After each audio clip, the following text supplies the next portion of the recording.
Нөлдөн баштагансың. 2 айдын ичинде 300ге чыктың.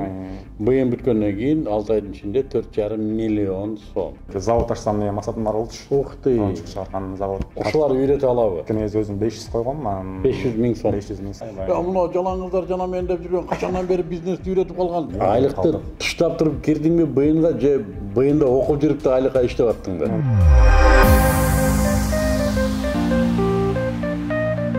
Assalamu alaikum. Быйындын бүтүрүүчүлөрү менен болгон маегибизди бүгүн улантабыз. Бүгүн кезектеги дагы бир биздин коногубуз. Бул өткөн жылдын аягында 22-чи топто окуган, аны бүтүргөн Нурсултан Солтонкулов деген биздин ишкер жигитибиз бар. Assalamu alaikum Нурсултан. Assalamu alaikum. Дароо эле суроолорго өтөйүн да Нурсултан. Адаттагыдай эле мени 3 этап кызыктырат. Быйынга чейинки Нурсултан, быйын учурунда Нурсултан, анан быйындан кийинки. Быйынга чейинки Нурсултан менен быйынга кирген Нурсултандын айырмасын биринчи айтып берсең. Эмне түрткү берди да? Эмнеден улам быйынга келип калдың? Бирөө жетелеп келди, бирөө белеке берди билетти, же бирөө аябай катуу таасир берди, дем салды, гипноз кылды. Кантип быйынга келдик? Мен өзүм буга чейин банкта иштечүмүн, негизи айлыкчылыкчы. Дополнительно ошол кошумча заработок тапкым келчү. Албетте БМди мен негизи 1,5 жыл мурун эле көргөнмүн, рекламадан көрүп калып, ал кезде офиста башкача болчу. Бир жолу барып консультация алдык, анан кийин өзүм чечим чыгарып койдум, баргым келбей койду да. Андан кийин эмнеге баргың келбей? Ишеним болбой койду да, чын эле барсам. Эмнеге ишенич болбоду?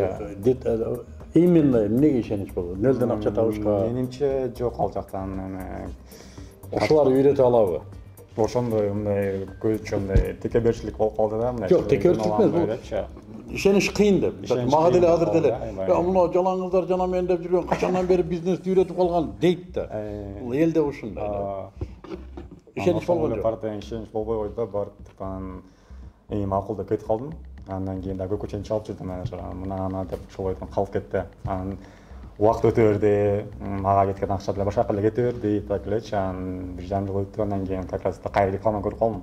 Баштапчтын пробный курсу бар экен депчи. Анан улат, андай пробный курска кирелик десек, бул жактан пробный сабакка өттүк, катыштык. Ал жактан Адамбек агай аябай ушундай берди, ташкилден көтөрүп койду, өйдө болчу.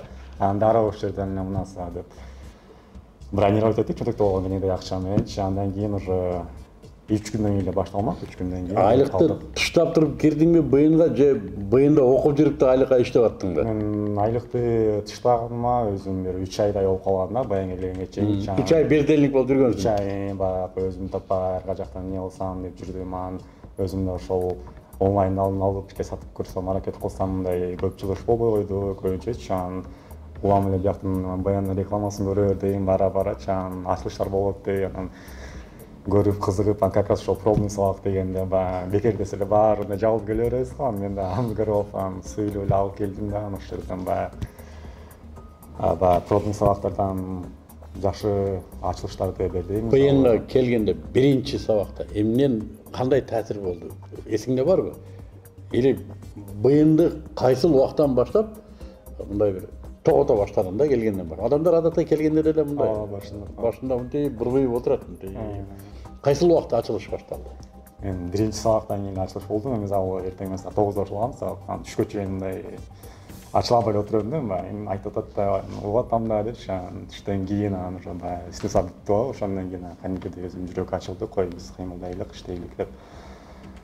Биринчи сабакта эле ачылыш болду сразу. Мен анткени өзүм баягы 3 ай бир аз кыйналып кеттик, баягы жумуштан чыгып алган өзүм элечи, анан өзүм баштайм деп жекеме-жеке окуш керек болуп калды да, кой окуш керек, башка эч нерсе жок, только ошондон келем, окуйм, улантып кетем деген ой менен келдик дагы. Анан болбой эле биринчи сабактан кайра эле эметип кеттик да, чын үйрөнбөймүн деп, кайра мен ишенимсиздик. Ишенимсиз болду. Эми өзүңө ишенбей атасың. Өзүмө ишенбей атасың, үйрөнө аламбы, үйрөнө албай каламбы деп. Эмнеге ишенимсиздик пайда болду? Бир эмне аябай татаал көрүндүбү? Оор көрүндүбү? Оор деле көрүнгөн жок, просто баягы рекламадан оңой көрсөтүп аткан баардыгынчы. Чын эле ошондо оңой болуп кетпейби, андай биз чайын албай алабызбы дегендей маселелер алып калды да. Ошондуктан буга чейин өзүнө ошо тренингке катышып көргөн эмесмин, баарында бир да жолучу эч бир тренинг. Ошон үчүн кыйыныраак болду биринчиде. Б чекитini канча койдуң? Бу чекиткен кезде өзүм 500 койгом, 500 миң сом. 500 миң сом койгон болчумун. Анан өзүбүз бир 320 миң алганбыз 2 айдын ичинде. 2 айда 320 алең кайсы? Биз детский игрушкасы кылып иштейбиз. Азыр да ошо алек. Азыр деле ошол алек. Азыр айланган каражатың канчага чыкты? Азыр в общей сложности бир 6 ай болду иштеп атканыбызга бир 4,5 миллиондай болуп калды. Нөлдөн баштагансың. 2 айдын ичинде 300гө чыктың. Быйын бүткөндөн кийин 6 айдын ичинде 4,5 миллион сом. Азыр ай сайын мисалы мен өзүм бияктан үйрөнгөн эле Колуңа планды коюп алам. кассага канча түшөт? 4,5 миллиондон. 4,5 миллиондон эки негизи 30% набатка кылабыз. Миллион болсо 300 түшөт да. Жеке өзүңө 300. А вот жок, выручкасы сатылган канча пайыз сатылат? Мисалы мен өзүм мындай кылып эсептейм, миллион сатсам мага бир тазасы 250. Жок, жок. Мисалы үчүн айланган акча айталы 4,5 миллион. Анын бардыгы бир күндө сатылбайт. Бир айда канчасы сатылат? Мен бир айда өзүм бир 700 миңге канжар план коюп иштейм. Анан ай сайын көтөрүп турам. 4,5 миллион сага 700 миң сом кассага берет. Касса жок, ай сайын бөлүп сатканда да, агай мисалы бир айда 700 миң сом кассага түшөт. Ошонун 300 миңи өзүңдүкү. 700дөн бир 182 түшөт да. Не кыласың ал акча? Ал акчаны азыр чогултуп топтоп атабыз. Өзүм офлайн точка ачайын деген ниет бар. Буюрса бул күз айларга ориентир алып өзүбүздө ошол интернетте иштейсиңби? Интернетте жок, ала кетебиз. Азыркы маселе Кыргызстанда баягы онлайн сатуу көп өнүккөн эмес да. Анан бир адамны келип кармалап көргүсү келе берет да. Анан макул кел десең, баягы ошого баягы чоңураак магазин ачып койгум келет. Баягы сырттан деле келе берет. Жок, бирок кардарды каяктан аласың? Кардардын агымы көбүнчө только азыр 6 айдан бери через интернет алам да. То есть, интернет бизнес дейт. Интернет бизнес. Дүкөн хоть айда болсун, хоть суунун түбүндө болсун, кардарды интернеттен алсак, бул онлайн. Үй бүлөң барбы? Үй бүлөбүз бар. Канча балаң? Бир балам бар. Үйдөн эмне дейт сени? Үйдөгүлөр меники колдоп турушат, өзүм келинчегим, ата-энем дагы. Каршылар болду беле? Каршылар башында бир аз болгон, баягы бардыгы эле баягы ажырашка көнүп калган да, баягы жумушун таштап калсаң, аяктан болбой калсаң эмне кыласың, кандай кылабыз депчи. Эмне деп айттың ошондо? Мага бир 2 ай убакыт бергиле, мен силерге рецепт көргөзөм деген болчумун. Анан ошол жүрөктө туруп калып элем, баягы аракет кылып күчөтө бердик да, улам сайын келип бул жактан. Азыр чөйрөңөр эмне дейт? Достор өзгөрдү же илгеркилери дагы эле? Досторду азыр өзгөрдү көбүнчөсү. Азыр кимдер? Азыр көбүнчө биз эмелер менен иштешебиз. Ошол эле бизнес партнерлор, саудагерлер, бул чоң торговый центрда ошонун директорлору, анан дополнительно бир тренерлер бар. СММ, контент-мейкер дегендер бар. То есть чөйрөңөр уже өнүгүү чөйрөсү. Өнүгүү чөйрөсүндө. Мурдагыдай чайканага жатып алып чай ичмей барбы жок? Эми өзүбүздү анда санда балап этип клубка чогулуп коюп турабыз. Анан кечке иштей берсең да выгорание болуп кетет го. Быйынга чейинки Нур Султандын эмне каталары бар экен? Биз быйынга чейинки эң эле основной ката бул адамдын өзүнө ишенбегендиктен экен да, баягы психологиядан зависит эткен бардыгы.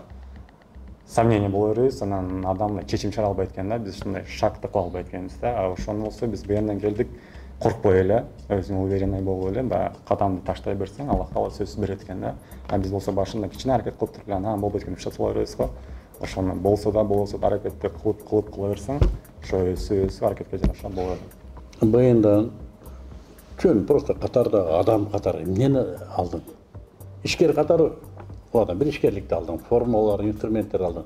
Вот адам катары эмне мындай бир эмнени ачылыш болду? Адамчылык сапаттан мен мурун бир аз замкнутый адам болчумун. Негизинде азыркы күндө баягы сүйлөшүү адегин адам менен ачылып, өзүңдүн оюңду так жеткизгенди мындай үйрөндүм да. Келечекте эмне пландар бар? Келечекте Кудайым буйрса ошол максат биздики завод ачсам деген максатым бар болчу. Ух ты. Оюнчук чыгарган завод. Оюнчук чыгарган заводду ачсак Кыргызстанда бир. Канча сом керек экен? Бизде азыр сырье кымбат болуп калат экен да, эң чоң маселечи. Ну, чыгаша көп болгон проблема эмес. Киреше көп болсо болду. Бизде баягы сырье маселеси эң основной вопрос болуп аткан, а так арча бизде болот экен союзтурда. Колуңан келеби? Колдон келет. Эмне керек ошон үчүн? Акчадан башка. Ошол жерде акча керек эми. Коммуникация керек, командачылыкты билиш керек, өзүңүн артында баягы мыкты специалисттерди мындай башкарганды билиш керек да. Еще быйын керек. Союзтурда керек, баягы местадан толчок керек да, толчок жок болсо адам отура берет экен да. Нурсултан, давай кызматташабыз. Сен дайым быйынга кел. Балким быйындан команда чогултасың. Балким дагы бир Нурсултан келет да, ага сендей алдыга умтулган, маселесин чечип алган бир ишкердин жардамын колдоосу керек дейиш мүмкүн да. Өзүңөр деле байкадыңар туурабы? Бир живой ишкер таап келе албайбыз да, мына балдарга жардам берип кой деп. Эмилтилер келип, өзүңөр ошол балдарды тартып тургула. Буйрса, сөзтүрдө. Чоң рахмат. Assalamu alaikum.